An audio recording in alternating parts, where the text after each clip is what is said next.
Kita selalu dengar pasal Perang Dunia Kedua kan? Selalunya cerita pasal Eropah. Tapi tahu tak, perang tu sebenarnya sampai betul-betul ke halaman rumah kita di Tanah Melayu. Macam mana satu konflik global boleh jadi begitu pribadi dan tinggalkan parut yang membentuk kita sampai hari ini? Jom kita selami kisah ni. Okey, ini dia gambaran keseluruhan perjalanan kita hari ini. Mula-mula, kita tengok gambaran besar, dunia yang sedang terbakar. Lepas tu, kita akan fokus terus ke Tanah Melayu. Macam mana serangan Jepun berlaku, apa rasanya hidup di bawah pemerintahan mereka, kebangkitan rakyat untuk melawan, dan akhir sekali, parut yang ditinggalkan lepas semua ni berakhir. Jom kita mulakan. Okey, bahagian pertama, dunia terbakar. Sebabnya cerita ni, ia tak bermula kat sini pun. Puncanya jauh di Eropah, di mana seluruh dunia sedang ditarik ke dalam satu malapetaka besar yang kita kenali sebagai Perang Dunia Kedua. Jadi, bayangkan dunia masa tu dah terbelah dua, macam ada dua tim gergasi. Satu tim kuasa paksi, ada Jerman, Itali dan yang paling penting untuk cerita kita, Jepun. Tim lagi satu pula kuasa bersekutu, ada Britain, Amerika Syarikat, Perancis dan sebab Britain yang jajah Tanah Melayu masa tu, kita secara tak langsung berada dalam tim ni. Pertemuan dua kuasa besar ni lah yang akhirnya akan bawa api peperangan tu sampai ke rantau kita. Dan sekarang kita beralih dari Eropah ke Asia, bahagian kedua, serangan matahari terbit. Persoalannya, macam mana Jepun, satu kuasa besar dari Asia sendiri, boleh tawan Tanah Melayu dengan begitu pantas dan mengejutkan semua orang? Cuba bayangkan, pada 8 Disember 1941, tentera Jepun mendarat di Kota Baru. Tapi bukan itu saja. Benda yang paling mengejutkan berlaku 2 hari kemudian. Dua kapal perang British yang paling gah, HMS Prince of Wales dan Repulse, ditenggelamkan dengan mudah. Terus hancur mitos yang British ni kebal. Lepas tu, tentera Jepun mara macam air bah. Dalam sebulan je, Kuala Lumpur jatuh. Dan tak lama lepas tu, Singapura pula menyusul. Tengok nombor ni betul-betul. 70. Ya, cuma 70 hari. Itulah masa yang Jepun ambil untuk tawan seluruh Tanah Melayu dan Singapura. Singapura yang kononnya kubu kebal tu tumbang dalam masa lebih kurang 2 bulan je. Bagi British, ini bukan kalah biasa. Ini adalah satu tamparan yang sangat memalukan. British dah kalah. Jadi, apa jadi pada rakyat biasa? Nah, di sinilah bermulanya satu babak yang sangat gelap. Bahagian ketiga, hidup di bawah Jepun. Kehidupan berubah serta-merta di bawah pentadbiran tentera Jepun yang kejam.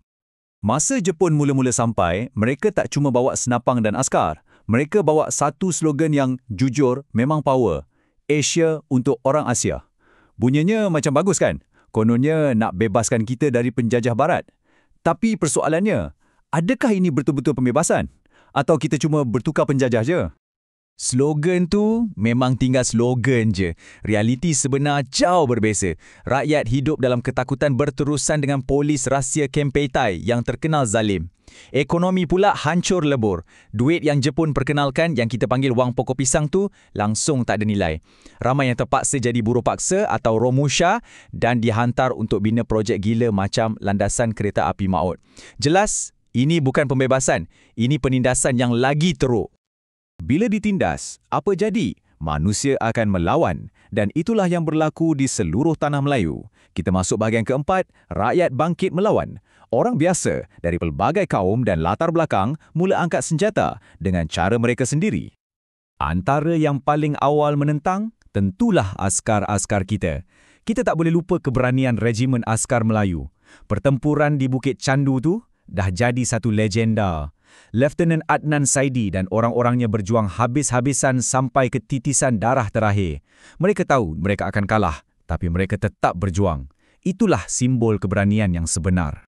Selain daripada tentera rasmi, ada juga penentangan dari dalam hutan. Lahirlah Malayan People's Anti-Japanese Army atau MPJA. Mereka ni pasukan gerila yang paling besar. Hutan tebal Tanah Melayu jadi rumah dan kubu mereka. Dari situlah mereka lancarkan serangan hendap, sabotaj. Pendek kata, mereka pastikan tentera Jepun tak boleh tidur lena. Pihak British pula, walaupun dah kalah, mereka tak putus asa. Mereka hantar bantuan secara rahsia. Mereka tubuh satu unit elit namanya Force 136. Anggota-anggota dia ni menyusup masuk balik ke Tanah Melayu, bekerjasama dengan pejuang tempatan. Mereka bagi latihan, bagi senjata kepada kumpulan-kumpulan macam Watania Pahang. Tapi kita kena ingat, penentangan ni bukan setakat angkat senjata je. Ada wira-wira yang tak didendang. Orang-orang biasa yang ambil risiko besar. Macam Shibil Katigasu, seorang jururawat yang senyap-senyap rawat pejuang gerila. Atau Kurchan Singh yang berani sebar propaganda anti-Jepun sampai digelar Singa Malaya. Mereka ni bukti yang hero tak semestinya pegang senapang. Jangan kita lupa, semangat melawan ni bukan cuma di Semenanjung. Jauh di Sabah dan Sarawak pun sama. Di Sabah ada pemberontakan Jesselton yang dipimpin oleh Albert Kwok. Di Sarawak pula, ada gerakan gerila dalam hutan yang dikenali sebagai Operasi Semut. Mesejnya sangat jelas kan? Dari Perlis sampai ke Borneo, rakyat bangkit melawan. Akhirnya, perang tamat. Tapi, ceritanya tak habis kat situ. Kemenangan tak bawa keamanan terus. Sebaliknya, ia meninggalkan satu keadaan yang sangat bahaya. Kita masuk bahagian terakhir, parut selepas perang. Lepas bom atom digugurkan, Jepun tiba-tiba umumkan mereka menyerah kalah. Perang dah tamat. Sepatutnya semua orang gembira kan? Tapi di tanah Melayu, kegembiraan tu bercampur dengan rasa cemas. Sebab satu soalan besar timbul. Jepun dah tak ada. British belum sampai lagi. Jadi, siapa yang pegang kuasa sekarang? Jawapannya, tak ada siapa. Selama lebih kurang 14 hari, tanah Melayu tak ada kerajaan. Satu kekosongan kuasa yang bahaya. MPAJ atau Bintang 3 keluar dari hutan untuk ambil alih. Tapi malangnya, tempoh ni bertukar jadi huru-hara. Ia jadi masa untuk balas dendam dan yang paling menakutkan, ia mencetuskan konflik antara kaum yang sangat tegang. Masa negara di ambang perpecahan inilah, kita nampak peranan pemimpin-pemimpin tempatan. Orang macam Datuk On Jaafar di Batu Pahat dan juga Sultan-Sultan di Perak dan Pahang. Mereka tak duduk diam. Mereka sendiri turun padang, pergi ke kawasan yang bergolak, bercakap dengan orang ramai dan cuba damaikan keadaan.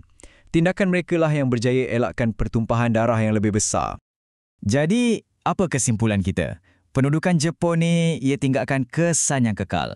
Di satu sisi, ia pecahkan mitos yang orang putih ni tak boleh dikalahkan. Dan ini menyemarakkan semangat untuk merdeka.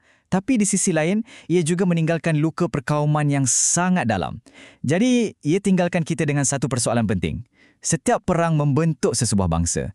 Untuk kita, apakah pengajaran paling besar daripada zaman yang penuh gejolak ni?